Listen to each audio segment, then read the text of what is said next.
Assalamualaikum warahmatullahi wabarakatuh. Para jamaah al-Islam rahimakumullah. Berjumpa kembali bersama Teh Im pada kesempatan kali ini. Alhamdulillah ya, biidznillah, atas izin Allah. Dengarkan nih para jamaah, ada pembahasan yang asik banget. Kenapa Teteh bilangnya asik? Iya dong, kalau kita mendengarkan ilmu harus asik. Kenapa? Karena rata-rata senang akan pembahasan yang berhubungan berkaitan dengan rumah tangga. Apalagi sekarang yang ingin dibahas oleh Teteh itu lebih spesifik akan apa ya? Akan posisi. Oh, Masya Allah. Tetapi sebelumnya, wahai para jamaah al-Islam rahimakumullah, mohon berbijaksana ya. Sekali lagi mohon berbijaksana ketika mendengarkan ilmu ini. Teteh bertujuan ini adalah hanya sebatas ingin menyampaikan ilmu yang Teteh baca di dalam salah satu referensi kitab dan bertujuan ingin agar rumah tangga kalian semakin harmonis dan semakin harmonis lagi ya. Jadi sekali lagi mohon untuk mendengarkan niatnya yang baik, niatnya karena Allah, karena bertujuan ingin semakin mengharmoniskan di dalam rumah tangga kita ya. Baik, bismillahirrahmanirrahim, bismillah, alhamdulillah, wassalatu wassalamu ala rasulillah. Sepertinya referensi yang akan Teteh bacakan kayaknya harus dikasih judul deh gitu ya. Judulnya apa Teteh? Gaya kura-kura. Masya Allah, ada-ada aja. Ya emang Teteh ketika bacanya memang ada dengan istilah gaya kura-kura. Seperti apakah Teteh ini gaya kura-kura ini ya?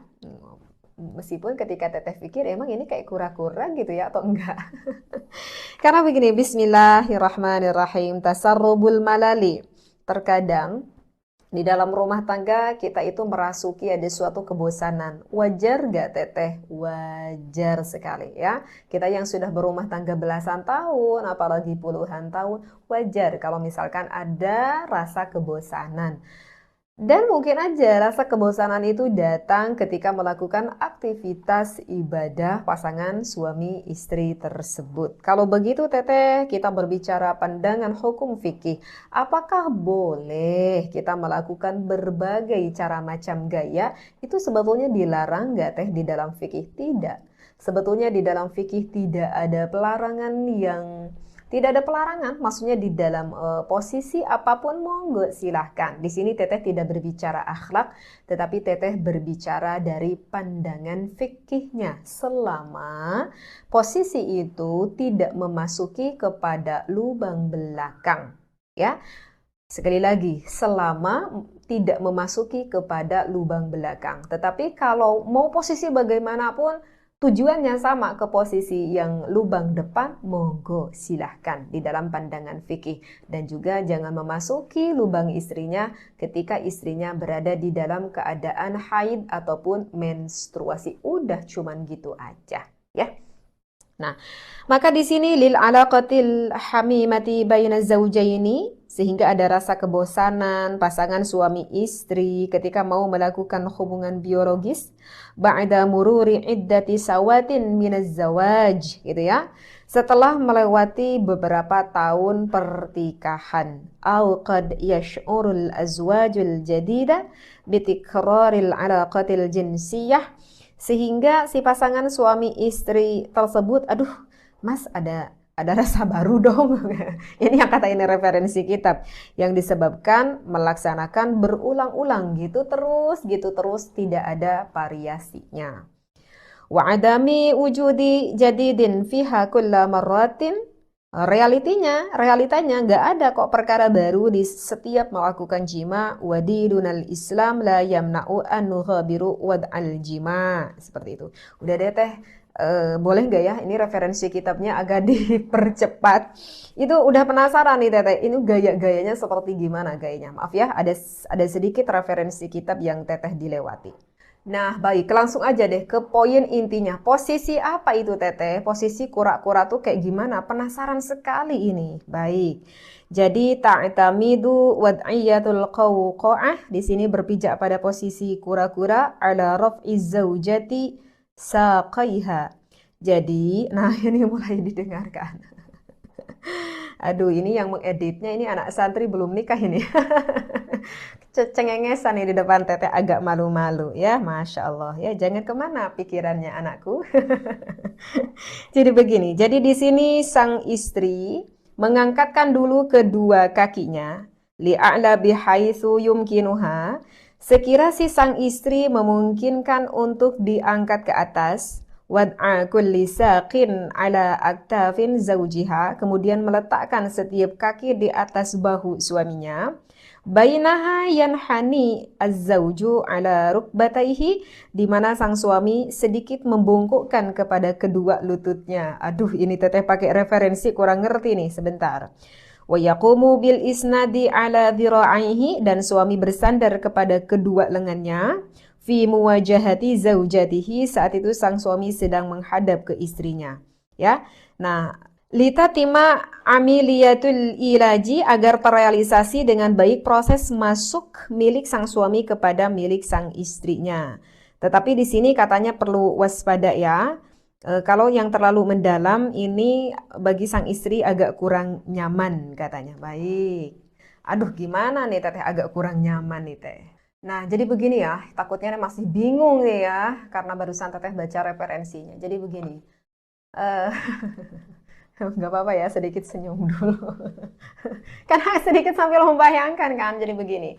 Jadi posisinya itu adalah seorang istrinya yang berada di bawah dan seorang suaminya yang berada di atas.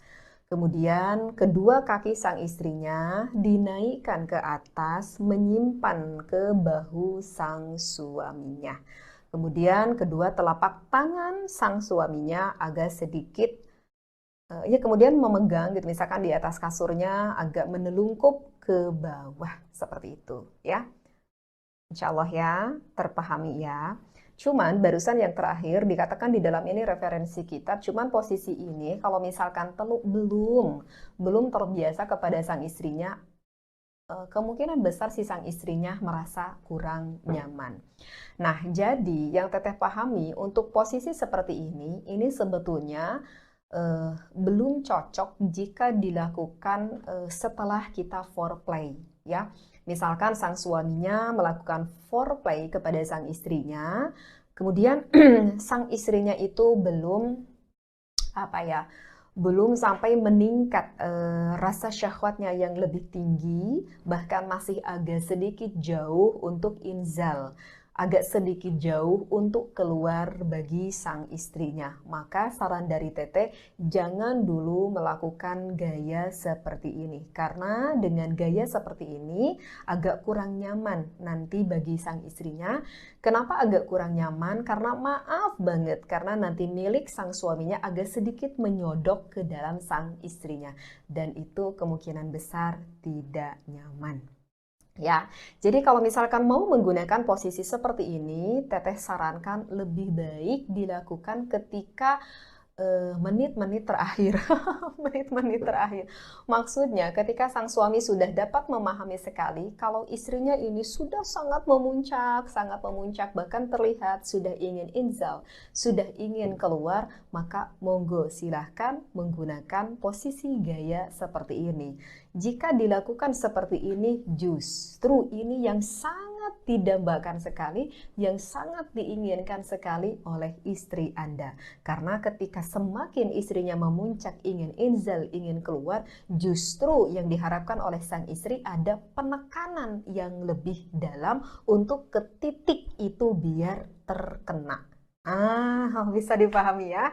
Jadi sekali lagi untuk gaya kura-kura ini mungkin ini cocok di menit-menit terakhir dilakukan oleh sang suami kepada istrinya, dan insya Allah sang istri akan sangat mendambakan sekali besoknya untuk melakukan gaya seperti ini. Aduh, Masya Allah, ada ya teteh ngaji seperti ini? Memang ada di dalam fikihnya, di dalam referensi kitabnya. Sejauh mana kita memandang ilmu ini, kalau kita berniat untuk kemaslahatan rumah tangga, keharmonisan rumah tangga, bukankah hal itu yang diinginkan oleh Allah dalam rumah tangga penuh dengan keharmonisan, sakinah, mawaddah, dan juga warahmah. Sekali lagi, semoga bermanfaat dan mohon berbijaksana untuk mendengarkan ilmu ini. Wallahu a'lam, wallahu muwaffiq ila aqwamit thoriq. Wassalamualaikum warahmatullahi wabarakatuh.